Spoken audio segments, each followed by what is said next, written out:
ជំរាបសួរលោកគ្រូខ្ញុំឈ្មោះស៊ូសកោភាជានិស្សិតឆ្នាំទី2នៃមហាវិទ្យាល័យវិទ្យាសាស្ត្រកុំព្យូទ័រដែលស្ថិតនៅក្នុងវិទ្យាស្ថានជាតិពហុបច្ចេកទេសកម្ពុជាអញ្ចឹងថ្ងៃហ្នឹងខ្ញុំមកធ្វើការបង្កើតវីដេអូមួយដែល config ពី Magnetic ចូលមកក្នុងកុំព្យូទ័រអញ្ចឹងឥឡូវយើងចូលទៅកាន់ Winbox តោះមកយើងចូលទៅកាន់ Print ហើយយើងចូលទៅកាន់ New ហើយអានេះគឺជា interface របស់វាអញ្ចឹងយើងធ្វើការដូរឈ្មោះវាមកយើងដាក់ IT department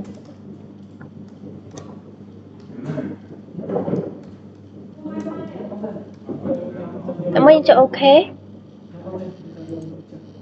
ឡូវយើងបង្កើតឈ្មោះមួយទៀតអញ្ចឹងយើងដាក់ឈ្មោះ accounting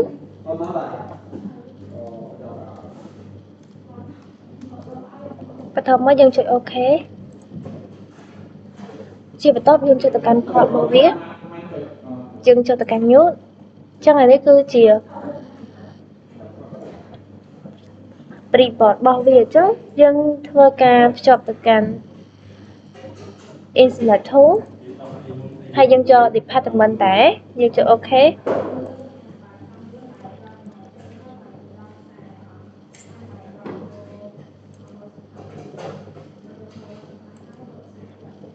តបមកយើងចូល new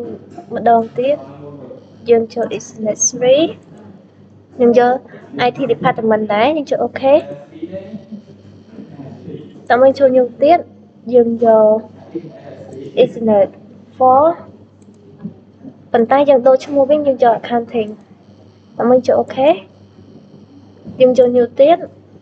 យើងដូរវាទៅ Insert 5ដូរឈ្មោះទៅជា accounting យើងចុច OK ហើយជាបន្តយើងចូលទៅកាន់ IP យើងយក address តមកយើងយក new អញ្ចឹងយើងធ្វើការ set up IP address របស់វាអញ្ចឹងវាមានលេខ 192.168.133.1/24 ហើយបន្ទាប់មកយើងធ្វើការដូរ interface របស់វាអញ្ចឹងយើងយក IT department ចុច OK តមកយើងធ្វើការចុច new ម្ដងទៀតយើងដូរ IP របស់វាទៀតអញ្ចឹងវាមាន 193.123.1/24 អញ្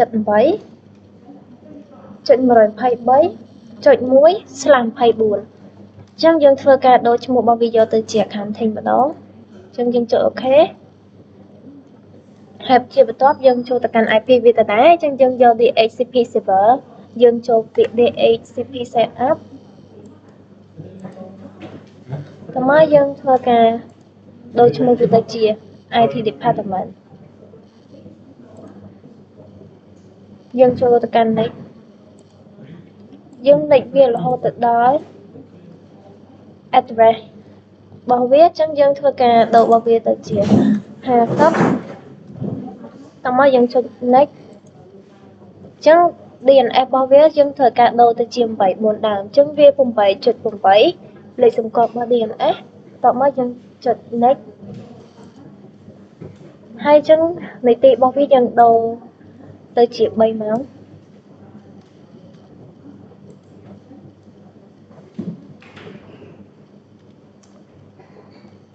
បន្ទាប់មកយើងចុច next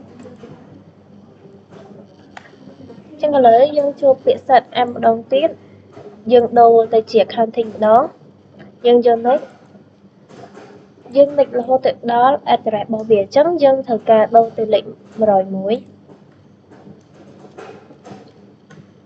ចាំយើងយក next តទៀត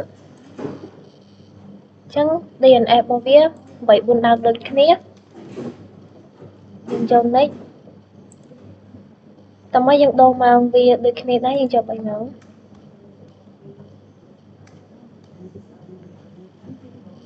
តមកយើងចុច next ហើយឥឡូវយើងធ្វើការមើល IP ពី Magnetic មកកាន់កុំព្យូទ័រថាតើ Magnetic នឹងវាបានបោះ IP មកកាន់កុំព្យូទ័រដែរនៅអញ្ចឹងយើងចាប់ដើមចុច Windows ទៅកាន់ CMD ចុច OK តមកយើងវាយពាក្យ IP config យើងចង់ដឹងថា IP យើងវាយពាក្យ IP config ហ្នឹងយើងចង់ដឹងថាតើ IP address របស់ពី marketing មកកាន់ counter ហ្នឹងវាបានបោះឲ្យគ្នាមានការទំនាក់ទំនងគ្នានៅចឹងIP address របស់វានឹងបានត្រឹមត្រូវពី marketing មកចឹងបានន័យថា marketing ហ្នឹងបានបោះ IP មកកាន់ counter រួចរាល់ហើយចឹងបានន័យថាវាដំណើរការជាមួយគ្នាហើយវានៅ LAN 2ឥឡូវយើងធ្វើការដូរ port ម្ដងយើងចូលទៅ port 4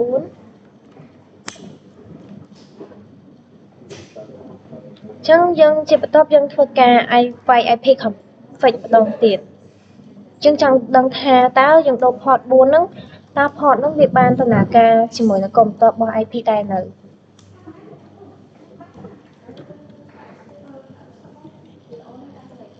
ឡូវ IP របស់វានៅ port លេខ4ហ្នឹងបានបោះមកលើ computer ហើយអញ្ចឹងបានន័យថាពី marketing មក computer វាបានដំណើរការនិងធ្វើការទំនាក់ទំនងមួយគ្នារួចហើយឥឡូវជាចុងក្រោយខ្ញុំសូមអរគុណទៅដល់លោកគ្រូនិងអ្នកទាំងអស់គ្នាដែលបានទស្សនាវីដេអូពីដើមដល់ចប់